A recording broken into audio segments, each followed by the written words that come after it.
ಸ್ನೇಹಿತರೆ, ನಮ್ಮ ನಾಡಿನಲ್ಲಿ ಶಿವನಿಗೆ ಕಟ್ಟಿರುವ ದೇಗುಲಗಳಿಗೆ ಲೆಕ್ಕನೇ ಇಲ್ಲ ಅಲ್ವಾ?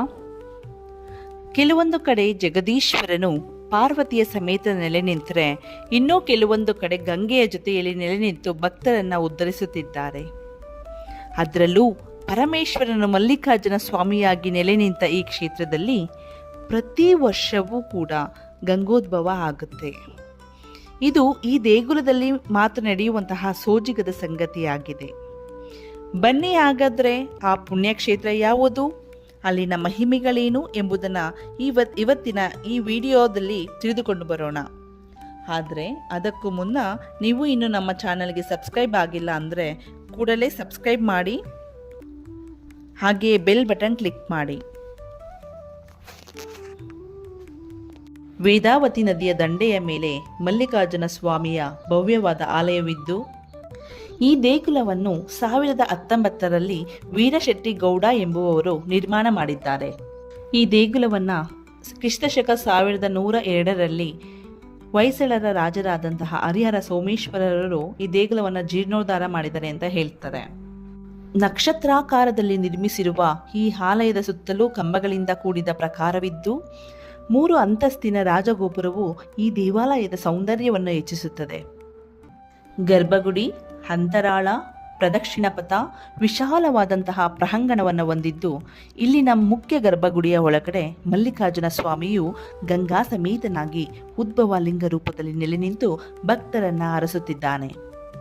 ಇಲ್ಲಿಗೆ ಬಂದು ಹರಕೆ ಹೊತ್ಕೊಂಡ್ರೆ ಮಕ್ಕಳಿಲ್ಲದವರಿಗೆ ಭಗವಂತನು ಉತ್ತಮವಾದಂತಹ ಸಂತಾನ ಭಾಗ್ಯವನ್ನು ಕರುಣಿಸ್ತಾನೆ ಎಂಬುದು ಇಲ್ಲಿನ ಪ್ರತೀತಿ ಇದೆ. ಅದು ಅಲ್ಲದೆ ಈ ದೇವನನ್ನು ನಂಬಿ ಪೂಜಿಸುವಂತಹ ಭಕ್ತರು ಎಲ್ಲರ ಮನೋಕಾಮನೆಗಳನ್ನು ಶೀಘ್ರವಾಗಿ ನೆರವೇರಿಸ್ತಾನೆ ಎಂಬ ಪ್ರಖ್ಯಾತಿಗೆ ಕಾರಣವಾಗಿದೆ.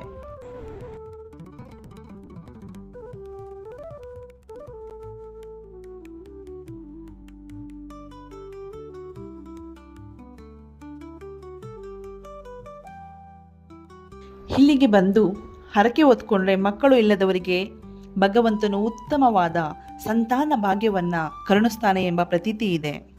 ಅದು ಅಲ್ಲದೆ ಈ ದೇವನನ್ನು ನಂಬಿ ಪೂಜಿಸೋ ಭಕ್ತರ ಎಲ್ಲರ ಮನೋಕಾಮನೆಗಳನ್ನು ಶೀಘ್ರವಾಗಿ ನೆರವೇರಿಸುತ್ತೆ ಎಂಬ ಪ್ರಖ್ಯಾತಿಗೆ ಕಾರಣವಾಗಿದೆ.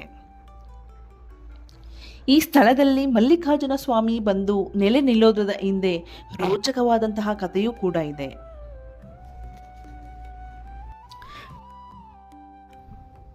ಪ್ರಚಲಿತದಲ್ಲಿರುವ ಒಂದು ರೋಚಕವಾದಂತಹ ಸಂಗತಿ ಏನಪ್ಪಾ ಅಂದರೆ, ಹಿಂದೆ ವೇದಾವತಿ ನದಿಯ ದಂಡೆಯ ಮೇಲೆ ಅರತೊಳಲು ಎಂಬ ಗ್ರಾಮವಿರುತ್ತೆ. ಇಲ್ಲಿಗೆ ದಾವಣಗೆರೆಯಿಂದ ವಲಸೆ ಬಂದಿರುವಂತಹ ವೀರಶೆಟ್ಟಿ ಗೌಡ ಮತ್ತು ಪಾರ್ವತಿ ಎಂಬ ದಂಪತಿಗಳು ವಾಸವಾಗಿರ್ತಾರೆ. ಇವರು ಆರ್ಥಿಕವಾಗಿ ಬಹಳನೇ ಉತ್ತಮವಾಗಿರ್ತಾರೆ. ಆದರೆ ಅವರಿಗೆ ಮಕ್ಕಳು ಮಾತ್ರ ಆಗಿರಲಿಲ್ಲ. ಅದರಿಂದಾಗಿ ಅವರು ಕೊರಗ್ತಾ ಇರ್ತಾರೆ.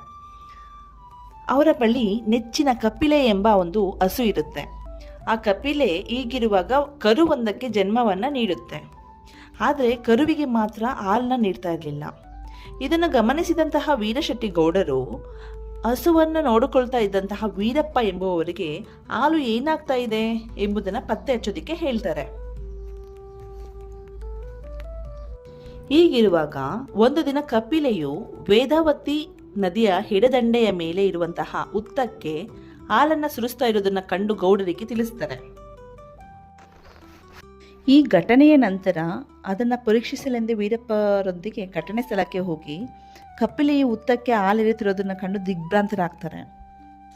ನಂತರ ತಮ್ಮ ಆಳುಗಳನ್ನ ಕರೆಸಿ ಆ ಉತ್ತವನ್ನು ಬಗೆಸ್ತಾರೆ. ಆಗ ಉತ್ತದೊಳಗಡೆ ಸರ್ಪವೊಂದು ಬುಸ್ಗುಡ್ತಾ ಇರುತ್ತೆ. ಅವಾಗ ಅವರಿಗೆ ಅನಿಸುತ್ತೆ, ಉತ್ತನ ಬಗೆಸ್ಬಿಟ್ಟು ನಾನು ತಪ್ಪು ಮಾಡಿಬಿಟ್ನಲ್ಲ ಅಂತ ಕೊರಗೋದಕ್ಕೆ ಸ್ಟಾರ್ಟ್ ಮಾಡ್ತಾರೆ. ಆಗ ಗೌಡರು ಪ್ರಾಯಶ್ಚಿತ್ತಕ್ಕೋಸ್ಕರ ಸರ್ಪ ಮಂಡಲ ಹಾಕ್ಸ್ಬಿಟ್ಟು ಪೂಜೆಯನ್ನು ಮಾಡ್ತಾರೆ. ಇದರಿಂದ ಶಾಂತವಾದಂತಹ ಸರ್ಪವು ನೈವೇದ್ಯಕ್ಕಿಂತ ಇರಿಸಿದ್ದಂತಹ ಹಾಲನ್ನು ಕುಡಿದುಬಿಟ್ಟು ಉತ್ತರ ದಿಕ್ಕಿನತ್ತ ಹರಿದು ಹೋಗುತ್ತೆ.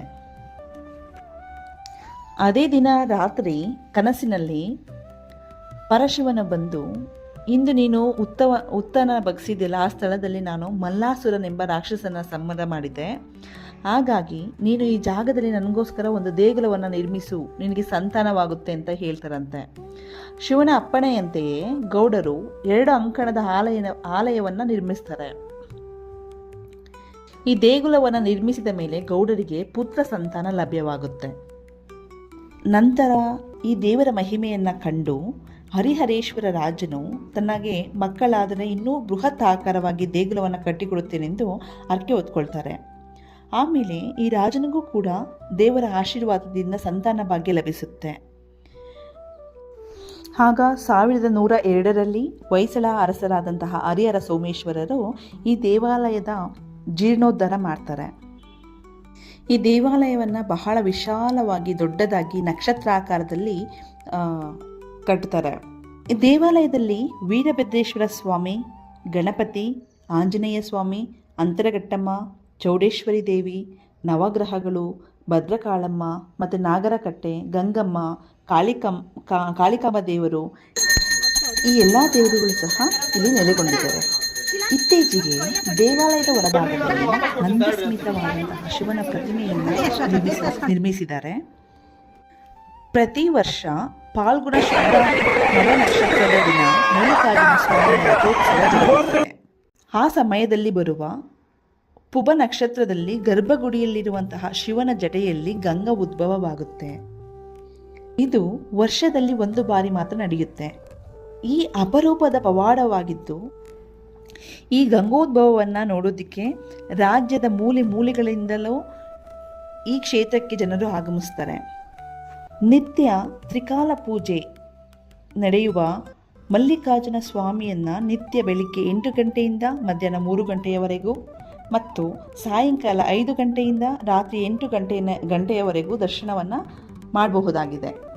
ಇಲ್ಲಿಗೆ ಬರುವಂತಹ ಭಕ್ತಾದಿಗಳು ದೇವರಿಗೆ ಮಂಗಳಾರತಿ, ರುದ್ರಾಭಿಷೇಕ, ಅಲಂಕಾರ ಸೇವೆ, ಹಣ್ಣುಕಾಯಿ ಸೇವೆಗಳನ್ನು ಮಾಡಿಸಬಹುದಾಗಿದೆ. ಈ ಮಲ್ಲಿಕಾರ್ಜುನ ಸ್ವಾಮಿಯು ನೆಲೆ ನಿಂತ ಈ ಪುಣ್ಯಕ್ಷೇತ್ರವು ಚಿಕ್ಕಮಗಳೂರು ಜಿಲ್ಲೆಯ ಕಡೂರು ತಾಲೂಕಿನ ಯಗಟಿ ಸಮೀಪದ ಪುರ ಎಂಬ ಊರಿನಲ್ಲಿದೆ. ಈ ಆಲಯವು ಬೆಂಗಳೂರಿನಿಂದ 236 ಕಿಲೋಮೀಟರ್, ಚಿಕ್ಕಮಗಳೂರಿನಿಂದ 63 ಕಿಲೋಮೀಟರ್, ಕಡೂರಿನಿಂದ 24 ಕಿಲೋಮೀಟರ್ ಹಾಗೂ ಬೀರೂರಿನಿಂದ 21 ಕಿಲೋಮೀಟರ್, ಯಗಟಿಯಿಂದ ಕೇವಲ 2 ಕಿಲೋಮೀಟರ್ ದೂರದಲ್ಲಿದೆ. ಚಿಕ್ಕಮಗಳೂರಿನಿಂದ ರಾಜ್ಯದ ನಾನಾ ಭಾಗದ ಕರ್ನಾಟಕ ಸಾರಿಗೆ ಸೌಲಭ್ಯವಿದ್ದು, ಚಿಕ್ಕಮಗಳೂರಿನಿಂದ ಬೀರೂರನ್ನು ತಲುಪಿ ಬೀರೂರಿನ ಮುಖಾಂತರ ಈ ಕ್ಷೇತ್ರಕ್ಕೆ ಸುಲಭವಾಗಿ ತಲುಪಬಹುದಾಗಿದೆ. ಹಾಗೆಯೇ ಈ ದೇಗುಲಕ್ಕೆ ಬೀರೂರು ರೈಲು ನಿಲ್ದಾಣ ಸಮೀಪದಲ್ಲಿದ್ದು, ಬೀರೂರಿನಿಂದ KSRTC ಬಸ್ನ ಸೌಲಭ್ಯವಿದೆ. ಸಾಧ್ಯವಾದರೆ ಈ ದೇವಾಲಯಕ್ಕೆ ಒಮ್ಮೆ ಭೇಟಿ ನೀಡಿ ಭಗವಂತನ ಕೃಪೆಗೆ ಪಾತ್ರರಾಗಿ. ಆ ಕಾಲದಿಂದಲೂ ಇಂದಿನವರೆಗೂ ಸಹ ಮಲ್ಲಿಕಾರ್ಜುನ ಸ್ವಾಮಿಯು ಯಗಟಿಪುರದಲ್ಲಿ ಭಕ್ತರ ಬಂಧುವಾಗಿ ನಂಬಿ ಬಂದವರನ್ನು ಪೋಷಿಸುತ್ತಾ ಬಂದಿದ್ದಾರೆ. ಸಂತಾನವಿಲ್ಲದವರಿಗೆ ದೇವರಿಗೆ ಭಕ್ತಿಯಿಂದ ಹರಕೆ ಹೊತ್ತು ಮಕ್ಕಳಾದ ಅನೇಕ ನಿದರ್ಶನಗಳು ಸಹ ಇಲ್ಲಿದೆ. ದಿನನಿತ್ಯ ಈ ಮಲ್ಲಿಕಾರ್ಜುನ ಸ್ವಾಮಿಯನ್ನು ಭಕ್ತಿಯಿಂದ ಆರಾಧಿಸುವ ಭಕ್ತರಿಗೆ ಪ್ರಸನ್ನವಾಗಿ ಇಷ್ಟಾರ್ಥಗಳನ್ನು ಕರುಣಿಸುತ್ತಾ ಬಂದಿದ್ದಾರೆ ನಮ್ಮ ಮಲ್ಲಿಕಾರ್ಜುನ ಸ್ವಾಮಿಗಳು.